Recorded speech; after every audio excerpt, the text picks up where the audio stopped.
വ്ളോഗേഴ്സിലേക്ക് എല്ലാവർക്കും സ്വാഗതം. ഇന്ന് ഒത്തിരി ലേറ്റായിട്ടാട്ടോ എണീറ്റ്. ഏകദേശം 6-6:30 നേരം നന്നായിട്ട് വെളുത്തിട്ടുണ്ട്. അപ്പോൾ ആദ്യം തന്നെ അടുക്കളയിലോട്ട് വന്നു ഒന്ന് ഫ്രഷ് ആയിട്ടൊക്കെ വന്നിട്ട് ചായ ഇടണം. ചായ ഇടാനുള്ള പാലൊക്കെ എടുക്കണം.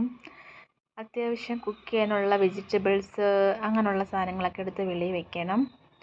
അതൊക്കെ എടുത്ത് വെളിയിൽ വെച്ചിട്ട് നമുക്ക് പാത്രം കഴുകിയിരുന്ന തലേന്ന് എനിക്ക് ഏറ്റവും ഇഷ്ടമില്ലാത്ത ഒരേ ഒരു കാര്യമുള്ളൂ, ഈ കഴുകിയ പാത്രമൊക്കെ എടുത്ത് ഇനി നേരെ എല്ലാം പഴയതുപോലെ വെക്കണ്ടേ, എല്ലായിടത്തും വെച്ച് കേട്ടോ.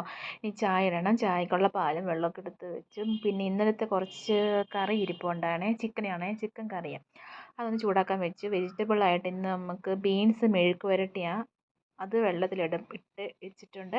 അപ്പോൾ നമ്മുടെ ചായ ഏകദേശം തിളച്ചൊക്കെ വന്നു, അതൊക്കെ ഒന്ന് ഒഴിച്ച് ആദ്യം എനിക്കുള്ള ചായ എടുത്ത് വെച്ചിട്ട് ബാക്കി അവർക്കുള്ളതെല്ലാം അടച്ച് മാറ്റി വെക്കുക കേട്ടോ. എനിക്കാണെങ്കിൽ ചായ ഒരുപാട് ചൂടോടെ കുടിക്കുന്ന അത്ര ഇഷ്ടമല്ല, എന്നാൽ ഒരുപാട് ചൂടുമല്ല ഒരുപാട് തണുത്തും പോകരുത്. അങ്ങനെ അവർക്കുള്ള ചായ എല്ലാം അങ്ങോട്ട് ഒഴിച്ച് മാറ്റി എനിക്കുള്ള ചായ ആ പാത്രത്തിൽ തന്നെ വെച്ചേക്കുക, അതൊന്ന് തണുത്തിട്ട് കുടിക്കാം. അങ്ങനെ ചായ കുടിയെല്ലാം കഴിഞ്ഞു. നമ്മുടെ ബീൻസ് എല്ലാം നന്നായിട്ട് കഴുകി തോർത്തി എന്ന് വെച്ചാൽ വെള്ളമെല്ലാം പോയതിന് ശേഷം അരിഞ്ഞെടുക്കുക. എനിക്ക് കട്ടിംഗ് ബോർഡൊക്കെ ഉണ്ട് കേട്ടോ, പക്ഷേ അതവിടെ ഇരിക്കത്തേ ഉള്ളൂ. എനിക്ക് കൈ കൊണ്ട് അരിഞ്ഞാലേ പറ്റത്തുള്ളൂ. ഇനി എന്തൊക്കെ ചെയ്താലും എനിക്ക് കട്ടിംഗ് ബോർഡ് പറ്റത്തേയില്ല. ആഗ്രഹം കൊണ്ടൊരെണ്ണം വാങ്ങിച്ച് ഞാൻ ട്രൈ ചെയ്തു, പക്ഷെ ഒത്തില്ല. പിന്നെ ബീൻസൊക്കെ അരിഞ്ഞ് വെച്ചു. തേങ്ങയാണെങ്കിൽ അണ്ണനാട്ടോ മിക്കവാറും ദിവസങ്ങൾ എനിക്ക് തിരിഞ്ഞി തരുന്നത്. തേങ്ങയ്ക്ക് തിരിഞ്ഞി തന്ന് വെച്ചിട്ട് ആൾ പോയി. അപ്പോഴത്തേക്കും പുട്ടൊക്കെ ഉണ്ടാക്കണം. ഇന്ന് എൻ്റെ മെനുവിൽ ഞാൻ ഇടിയപ്പവും വെജിറ്റബിൾ കുറുമ അങ്ങനെ ഉണ്ടാക്കണമെന്നും പറഞ്ഞിരുന്നേ കേട്ടോ.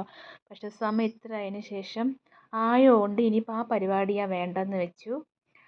അങ്ങനെ ബീൻസൊക്കെ ഞാൻ അരിഞ്ഞ് അത് ഉപ്പ് മുളക് പൊടി അങ്ങനെയൊക്കെ ചതച്ചൊന്നും വെക്കുന്നില്ല. ഇവിടെ മെഴുക്ക് പുരട്ടിയാണ് കൂടുതലും, തോരനായിട്ട് അങ്ങനെ കുറവാണ്, എല്ലാം മെഴുക്ക് പുരട്ടിയായി വെക്കും. ചമ്മന്തി അരച്ച് വെച്ചു.